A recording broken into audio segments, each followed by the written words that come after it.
Hey guys, and welcome back to yet another video. Yes, you must be wondering that I'm here to talk about the Real Betis game. No, that's the least of my worries. And again, now as we all know that the coronavirus has ruined everything that I love. Everything. Literally everything that I love. Yeah, the Real Madrid loss was fresh. The wound was fresh. I got super pissed as always after looking at that performance. But slowly, to recover from that loss, when I look at other footballing events, try to look at something that I can actually divert my mind to, and then I see footballing events getting cancelled, NBA getting cancelled, everything getting cancelled. Now obviously I love Real Madrid, hands down, but again, football is what I fell in love with first. First I fell in love with football and then it was Real Madrid. Obviously the primary reason now is Real Madrid to watch football, always, any day, anytime, any day. But to watch football getting cancelled like that again and again. No guys, jokes apart, I mean the coronavirus has probably ruined everything. But you know, that was me when I didn't know the situation that properly. I thought people were overreacting for a virus that was not too severe is what I thought initially. But you know, that was quite ignorant of me to think like that because it's not a non-serious issue anymore. It's like a big thing. The first thing that struck upon my mind was it was all media and social media hype. I mean the mainstream media and everything. So when I look at cases, you know, even going to the footballers, even the footballers testing positive, like Callum Hudson-Odoi or Arsenal manager Mikel Arteta or Mangala, without even showing symptoms of coronavirus or COVID-19 as they call it. And then I thought, okay, this is actually some serious shit and it should not be dealt in an immature manner at all. Because they are the ones who play on the field and provide us that entertainment and through which we, you know, feel that passion and desire to watch this game. I think for them to get affected, you know, it really, you know, it was an arrow to the chest. The thing is, footballers are the most healthiest people you can find. I mean, sports persons in general, they are like one of the most healthiest people you can ever find. So they live in a closed bubble in which, you know, they're, you know, have good nutrition, they're always exercising and stuff. So for them to get affected by a disease like this, it really, you know, did not add up to me. There was me thinking, oh, okay, this is weird. And then the cases started to pile up and, you know, Everton, you know, self-isolating, Leicester City, you know, isolating because their players started to show some symptoms, and slowly every damn team, including Real Madrid, even Real Madrid, where Trey Thompkins, the Real Madrid basketball player, was tested positive for COVID-19. And finally, you know, everyone went into self-isolation, and slowly, one by one, everything got damn cancelled, man. I mean, I think events like this truly make me realize how valuable football is, you know, to me. And, you know, losing something like this is the worst thing you can even imagine, and that's what we've been shown essentially. So after all of these cases, I just wish that the players, you know, come back to normal, you know, speed their recovery up. You know, obviously I want them to be back to 200% health. I don't want entertainment at the expense of someone's health. Initially that was an immature way to think of, but thinking about it now, it's probably the best decision everyone has taken. Now, speaking about the after effects of the coronavirus, which has resulted in postponing games and etc., people are even wondering what's going to happen to the season now, because everything's being postponed. We don't have a clue about when all of this is going to end. So we don't know a damn thing that is going to happen in the future. We have to just wait to see if there's any improvement or if the situation gets worse. Who knows, man? Who knows? But when it comes to the La Liga, when it comes to Real Madrid, I've read news articles in which they said that they probably might give the title to Barcelona. And that's straight up bullshit if they do something like that. Let's be real, guys.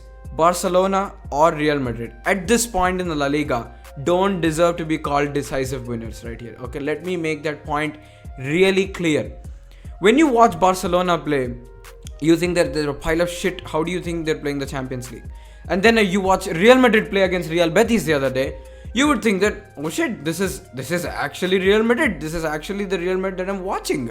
Oh my god. I mean, this is not the Real Madrid that I know. And that's exactly true. That's what I'm saying. when you watch Real Madrid play, you think that Barcelona is going to win. When you watch Barcelona play, you think Real Madrid is going to win the league. So that's how bad the state of the La Liga is right now. No team is being decisive.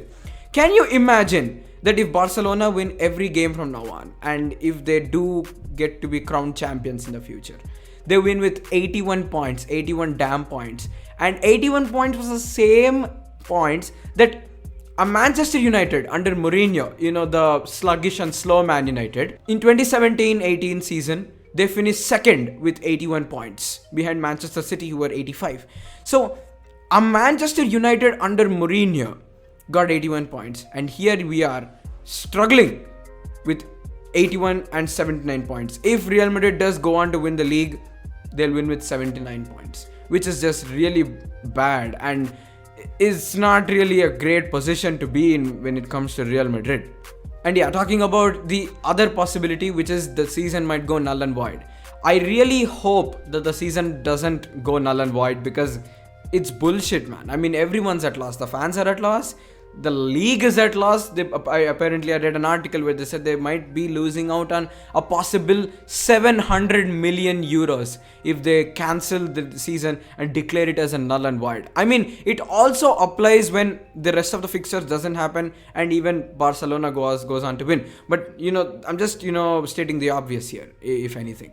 But yeah, I think the best possibility, if that does happen, I pray that doesn't happen, but if that does happen, then the season must be declared null and void, because no team, Real Madrid or Barcelona in the La Liga, don't deserve to win the league at this point. I think it should only play down to match day 38 when we actually check who the better team was by points. That's the best case scenario when it comes to the La Liga. That's how bad La Liga is right now. And at the end of the day, Real Madrid should not let Barcelona take the title.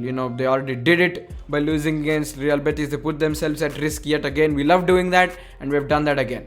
I mean, how do you let go a league to a fan base that think that Ansu Fati is better than Rodrigo, man? I mean, there's heights to delusion, and this is just one of them. But anyway, I mean, keeping that aside, when it comes to all the postponing stuff that has happened, before the Manchester City clash, it was declared that Thibaut Courtois and Marcelo were both injured and they weren't going to feature against Manchester City. And if the season does, resume back, I actually think that can happen, where Thibaut Courtois and Marcelo will return back to form. And I can't really use the word form here again when I say form, because that's the issue. Both teams get the break now. I mean, not both teams, but all the teams get the break now. So now there's a disrupt in the flow. We don't know what team might come out like when it comes back to the playing days once again. It's not going to be the Manchester City a week earlier, or it's not going to be Real Madrid a week earlier, but I think we'll see a slightly different version of both the teams when it comes to the Man City versus Real Madrid fixture. And obviously we screwed the first leg up in a terrible manner, but then we did a good comeback with the Clásico. And when I was feeling optimistic, we did the Betis game. So, Real Madrid, doesn't fail to impress me, if you ask me. But yeah, obviously I do hope that everyone's well, man. At the end of the day, that's what matters. Football, no football, doesn't matter. After all this, after people are suffering with COVID-19 or in the hospitals, I see Liverpool fans shouting about, if the player resumes back, and they'd probably get a shot at winning the league at the Etihad. I mean, are you brain dead, fam? What are you talking? What situation are we in, and what are you saying? I mean, some people are just delusional, man. I mean, this is not to all Liverpool fans I'm addressing, but I just saw a bunch of Liverpool fans get on the bandwagon and just started shouting about, them winning at the Etihad now if this coronavirus outbreak does continue. And yeah, when it comes to content in this channel, I will try speaking about a few transfer targets essentially that Real Madrid is trying to line up, or maybe do a bit of pods here and there talking about the season so far. Now we've got like an actual break, so I think that would be really good as well. I don't know, man. It's going to be Real Madrid based for sure. I'll be talking about what Real Madrid will be doing, should be doing, or assess on what they've been doing so far. So yeah, at the end of the day, guys, even if there is football, even if there isn't, just pray that everyone's well, everyone's doing good. Health first, and only anything else after that, man. You can buy anything, but you can't buy health, man. and that's the number one thing that everyone should learn. I think people will learn it eventually when they get old, and that's the wrong thing, because when you're old it's already too late. That's why it's really good to take care of yourself now and then. And obviously I'm not going to be the bigger man here by telling you wash your hands, etc., etc., but I'm just going to tell you that stay safe everyone, and stay away from danger as much as possible. And yeah, that's that, I guess. And hopefully we'll get to watch some football after all of this has settled down to the ground. Thank you guys for watching, and peace.